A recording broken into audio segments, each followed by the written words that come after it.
I'm Lori from Behavior Education at Spirit Keeper Equine Sanctuary. Today is Sunday, November 29th, 2020. I am joined today by Rodney, our Bullsnake, for this episode of Serpentes Sunday. I was recently asked by one of our viewers if Rodney is target trained, and no, Rodney is not target trained. From the time that we got Rodney from Snake Discovery, yes, she was produced by Ed and Emily over at Snake Discovery, and her parents are Brad and Janet. Rodney is 2.5 years old, and we've had her since she was about 8 weeks old. And from that time, Rodney has been trained to shift out of her enclosure onto a station. So we've been doing station training with Rodney, as well as foraging exercises, puzzle feeding, and mazes.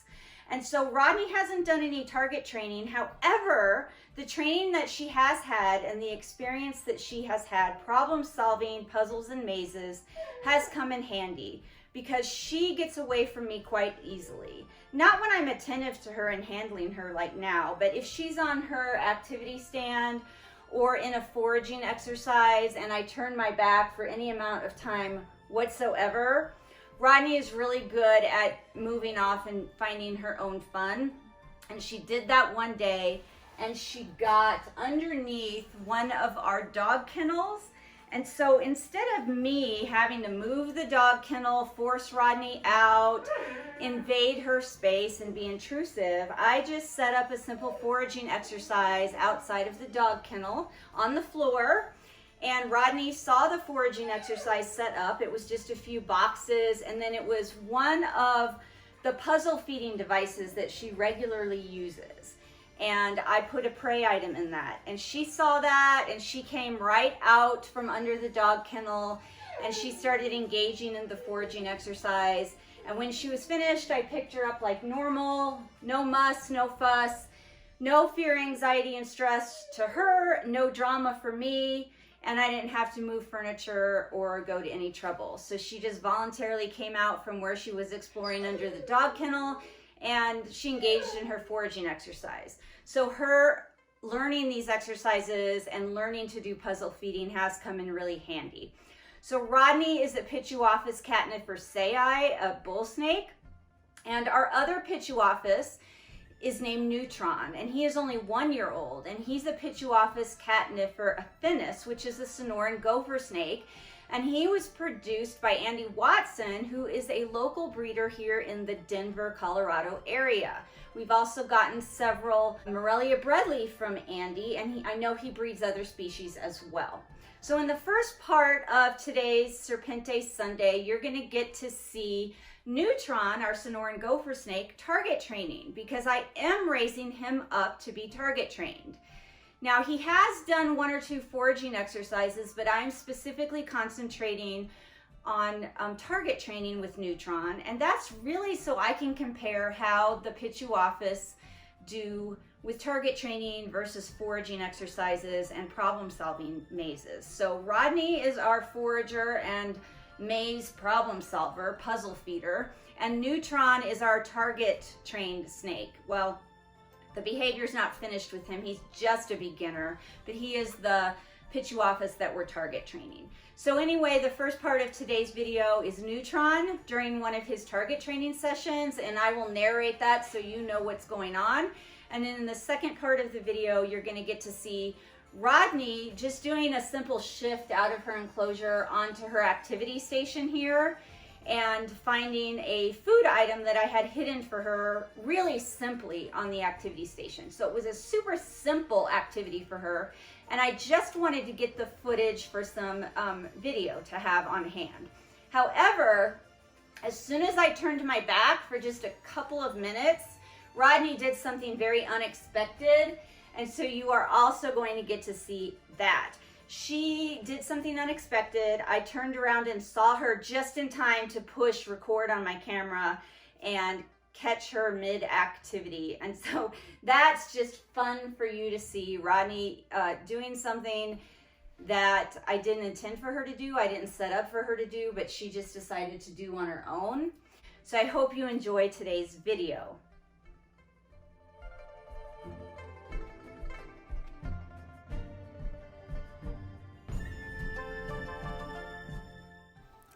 Little 1-year-old Neutron absolutely understands that the target is a cue that he's going to receive food. That hasn't been a problem. It's actually been very, very easy to teach him that the target is a signal that he's going to be fed. What we're working on now is for him to start learning to follow the target to different locations, which is a whole nother use of the target stick. He hasn't quite caught on yet, and he got frustrated that he saw the target and that food hadn't been delivered yet. Now, here I was concerned that because he struck the target, and that's a hard plastic ball, it may have hurt his nose. I don't mean injured his nose, but just it probably didn't feel good to him to strike it. And he recoiled from it and even recoiled from the food. So we paused for a few seconds, not long, just for a few seconds to give him time, and I reset. And I showed him the target again because I needed to know now if he was afraid of the target or not because of what happened. He's clearly not afraid of the target. He looked at it and he followed it over from where he was to my left. And I delivered the food reinforcer right away because I wanted to reinforce that behavior as desirable. Now here is repetition 2. And he's kind of down below the threshold of the enclosure, so you can't see his head. I can see his head from where I'm standing. And I'm trying to get him just to raise his head above the threshold, but I'm holding the target far enough away that if he strikes out, he can't reach it, because I don't want him to hit the target again and risk the target becoming something that he sees as aversive. And so there's his little head popping up. I go ahead and I let him get closer to the target because I intended to go ahead and reinforce right away because that was great behavior, but he couldn't wait. I wasn't fast enough. He struck the target again, and so I immediately reinforced. I'm not trying to reinforce the striking at the target. I don't want to do that, but I also don't want him to start seeing the target as something that's aversive. And so I went ahead and stuck the food virtually right in his mouth as soon as possible. So hopefully he still sees the target training as something that's good and desirable. This is repetition 3, and he's doing a great job. He's not indicating that he's afraid of the target, which I was concerned about after he struck it a couple of times. But he's coming towards the target, and I am trying to get him to understand that he has the opportunity to earn reinforcement by coming towards the target and changing location to move to the target instead of just solely seeing the target as a cue that food's coming. He did a great job here. He gets his reinforcement, and that's a great place to stop.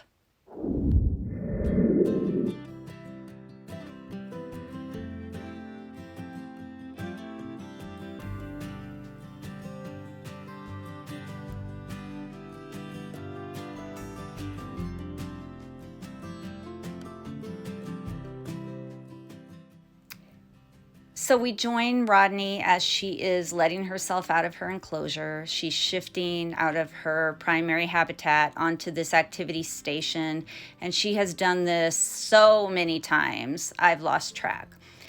I put this exercise at the very top, thinking it would engage her for a while, because there's like 5 cups in that white container, and I often drop food in there for her to forage and find. And so I thought that she would think that there might be food in one of those cups, and she would spend some time up there on that top level investigating it.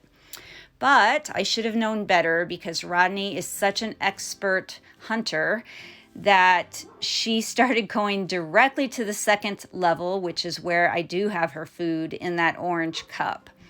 I think that she just really has a great sense of smell, that she's just expert at using her chemoreception, and she wasn't tricked at all into thinking that there was food in one of those cups at the top.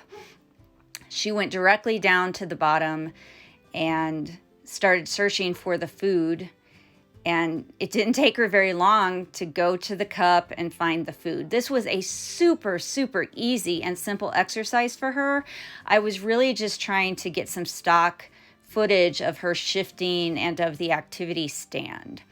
So it doesn't take her long at all to find her prey item and eat it. It takes her actually longer to decide how to eat it inside the cup than it took her to find it. And that was really going to be the end of the session. It was a big food item. I think it was a weaned rat or a large or jumbo mouse, I'm not sure. But I did not intend to give her more than one food item during this exercise because I was just trying to get some video of her doing something simple that I could use in future videos. But when she's done with this food item, I turn my back for a minute or two. And once you start training a snake to problem solve and think for themselves and be innovative, they find lots of things to do on their own that you didn't mean for them to do. And Rodney has had almost 2.5 years of practice with this type of activity. And so as you can imagine, if I turn my back for any length of time whatsoever, she finds her own things to do. And those things sometimes are complicated things or things that I don't expect.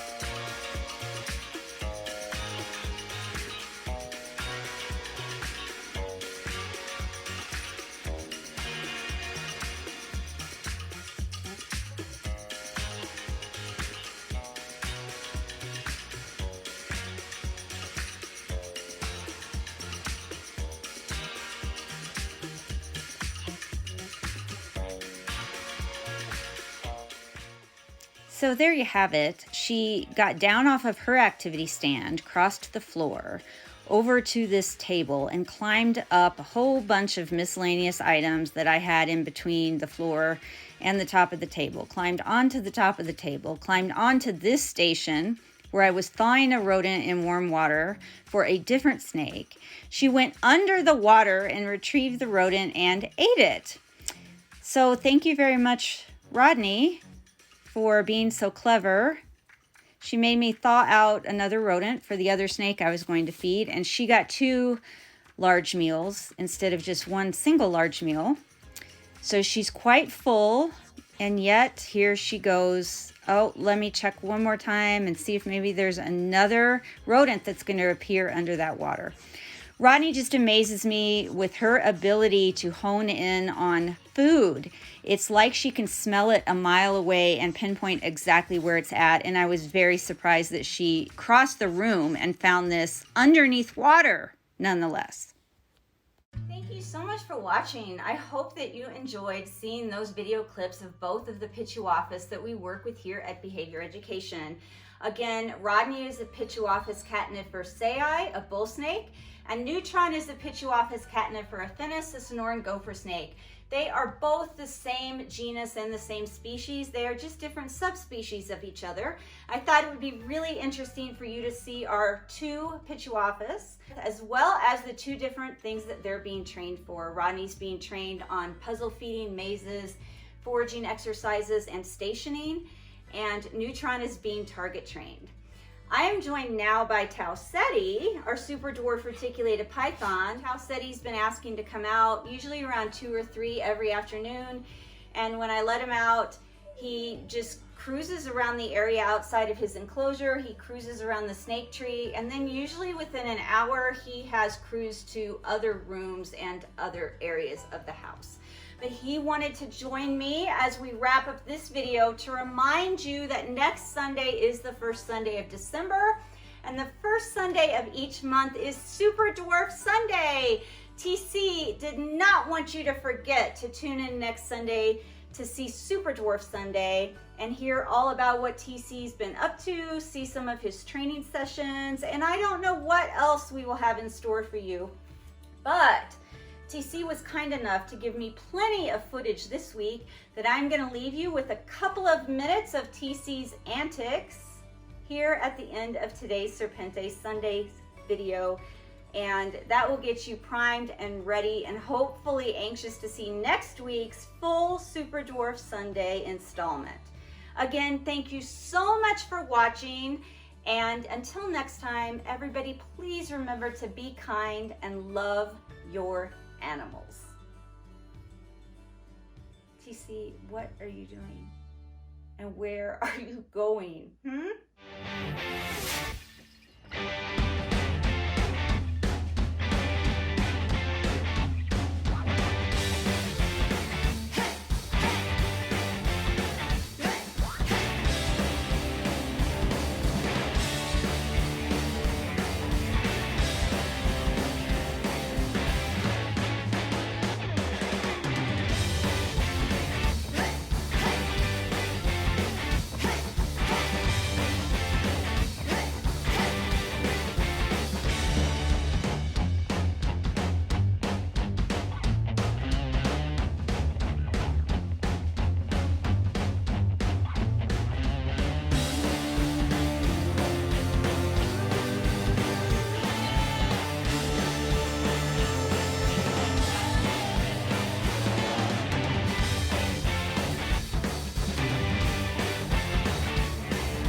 You're so silly.